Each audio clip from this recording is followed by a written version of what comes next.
US പങ്കാളിത്തമുള്ള മുഴുവൻ കമ്പനികളും ജാഗ്രതാ നിർദ്ദേശം നൽകി. വരുന്ന 48 മണിക്കൂറിനുള്ളിൽ പരമാവധി വീടുകളിൽ തന്നെ കഴിയാൻ US പൗരന്മാർക്കും നിർദ്ദേശം നൽകിയിട്ടുണ്ട്.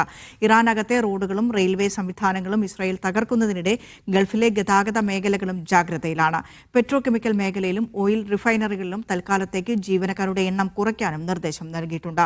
റഷ്യയുടെ സഹായത്തോടെ ഇറാനിയൻ ഹാക്കർമാർ കൃത്യമായി ഇന്റലിജൻസ് വിവരങ്ങൾ ശേഖരിക്കുന്നതായും റിപ്പോർട്ടുകൾ പുറത്തുവന്നു. വിവരങ്ങളുമായി അഫ്താബ് റഹ്മാൻ കൂടി ചേരുന്നുണ്ട്.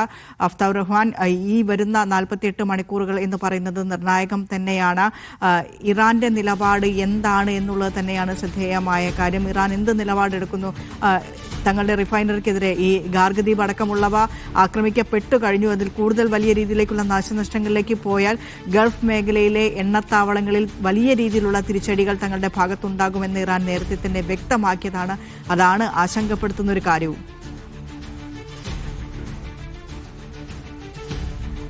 വിനിഷ, തീർച്ചയായിട്ടും ഇതിൽ പ്രധാനപ്പെട്ട കാര്യം US-ന് ഈ യുദ്ധം അവസാനിപ്പിക്കേണ്ട ഒരു ഘട്ടമുണ്ട്.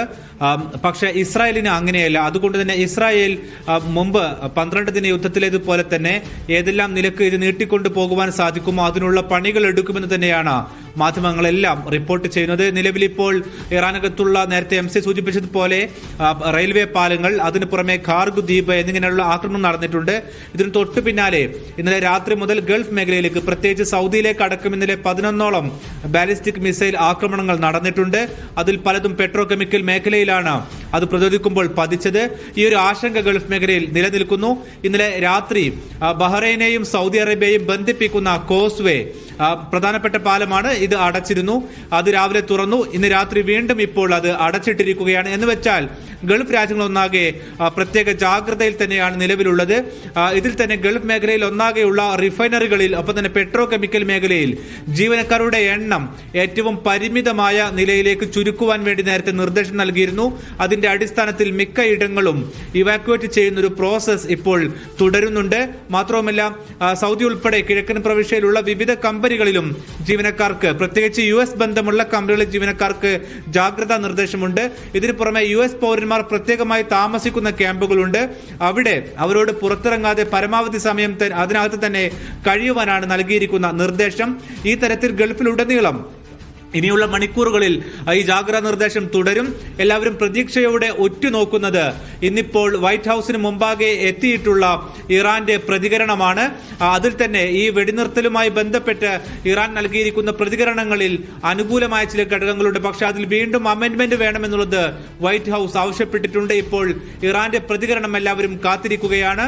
ഒരു പക്ഷേ ഇതിലേറ്റവും ദുർഘടമായിട്ടുള്ള ഘട്ടം എന്ന് പറയുന്നത് റഷ്യ പോലും സൂചിപ്പിക്കുന്നത് ഇതിലുള്ളൊരു പ്രധാനപ്പെട്ട നിബന്ധന, ഇറാനുമേൽ ഇനിയൊരു യുദ്ധം ഉണ്ടാകില്ലെന്നുള്ള നിബന്ധനയാണ് ഇതിൽ ഏറ്റവും പ്രധാനപ്പെട്ട ചർച്ചാ വിഷയമാകുന്നത്. ആ നിബന്ധന നീക്കണമെന്നുള്ള ആവശ്യം US ആവശ്യപ്പെട്ടതായാണ് വിവരം. അങ്ങനെ നീക്കിക്കഴിഞ്ഞാൽ ഇറാന്റെ പ്രതികരണം എന്താകുമെന്നുള്ളതും നിലവിൽ വ്യക്തമല്ല. ഏതായിരുന്നാലും ഗൾഫിലെ പ്രാദേശിക സമയം നോക്കുമ്പോൾ സൗദിയിലേക്ക് പ്രാദേശിക സമയമാണെങ്കിൽ പുലർച്ചെ 3 മണിക്ക്, ഇന്ത്യൻ സമയം 5:30 മണിക്കാണ് ട്രംപ് പറഞ്ഞ സമയം അവസാനിക്കുക. പക്ഷെ അദ്ദേഹം തന്നെ പറയുന്നുണ്ട്, പലവട്ടം അദ്ദേഹം സമയം നീട്ടി നൽകിയതാണ്. പക്ഷേ ചർച്ചയിൽ ഏതെങ്കിലും പോസിറ്റീവായ ഘടകമുണ്ടെങ്കിൽ ആ സമയം വീണ്ടും നീട്ടി നൽകുമെന്നുള്ളത് ട്രംപ് തന്നെ പറഞ്ഞ ഒരു സാഹചര്യം കൂടി നിലനിൽക്കുന്നുണ്ട്. പക്ഷേ സമാന്തരമായി കൊണ്ട് ഇസ്രായേലിന്റെ ഭാഗത്തു നിന്നും വലിയ തോതിൽ, വൻതോതിൽ നാശനഷ്ടങ്ങൾ ഇറാനകത്ത് സൃഷ്ടിച്ചുകൊണ്ടിരിക്കുന്നുണ്ട്. സ്വാഭാവികമായിട്ടും ഇതിന്റെ പ്രതികരണങ്ങളും പ്രതിഫലനങ്ങളും ഈ ഗൾഫ് മേഖലയിൽ ഉടനീളം ഉണ്ടാകും. അതുകൂടി മുൻകൂട്ടി കണ്ടുകൊണ്ടാണ് ഗൾഫ് രാജ്യങ്ങൾ ഇപ്പോൾ പ്രതികരിച്ചുകൊണ്ടിരിക്കുന്നത്. ഇന്നലെ സൗദിയിലേക്ക് ഉൾപ്പെടെ നടന്നിരിക്കുന്ന ആക്രമണത്തിൽ വിവിധ രാജ്യങ്ങൾ പ്രതികരണവുമായി രംഗത്ത് വന്നിട്ടുണ്ട്. പ്രത്യേകിച്ച് ജുബൈലിലെ പെട്രോ കെമിക്കൽ മേഖലയിലേക്ക് നിരവധി മിസൈലുകളുടെ ഭാഗങ്ങൾ പതിച്ച് തീപിടുത്തമുണ്ടായ സംഭവത്തിൽ പാകിസ്ഥാൻ ഉൾപ്പെടെ അവർ ഇത് ഈ ചർച്ചയിൽ മധ്യസ്ഥത വഹിക്കുന്നവരാണ്.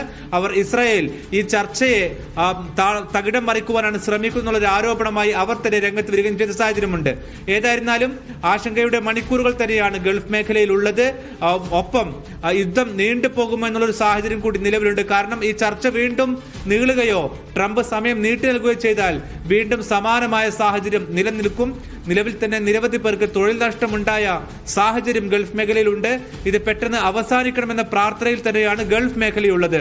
പക്ഷേ ഇപ്പോഴുള്ള പ്രതികരണങ്ങൾ, പ്രത്യേകിച്ച് ട്രംപിന്റെ ഭാഗത്തു നിന്നും ഏകപക്ഷീയമായ ഒരു ആക്രമണം, അതിൽ തന്നെ വൈറ്റ് ഹൌസിന്റെ പ്രസ് സെക്രട്ടറി പറഞ്ഞിരിക്കുന്നത് ട്രംപ് എന്താണ് ചെയ്യാൻ പോകുന്നത് എന്നുള്ളത് സംബന്ധിച്ച് ഞങ്ങൾക്ക് നിശ്ചയമില്ല എന്നാണ് അവർ പറയുന്നത്. അതുകൊണ്ട് തന്നെ വരും മണിക്കൂറുകൾ എന്തായിരുന്നാലും ഏറ്റവും നിർണായകമായിരിക്കും. അതിനനുസരിച്ചായിരിക്കും ഗൾഫ് മേഖലയിലെ സ്ഥിതിയും നമ്മൾക്ക് വിലയിരുത്താൻ കഴിയുക. ഏതായിരുന്നാലും പെട്രോ കെമിക്കൽ മേഖലകൾ, ഓയിൽ റിഫൈനറികൾ, ഈ മേഖലയിലെല്ലാം തന്നെ കനത്ത ജാഗ്രതാ നിർദ്ദേശം തുടരുന്നുണ്ട്.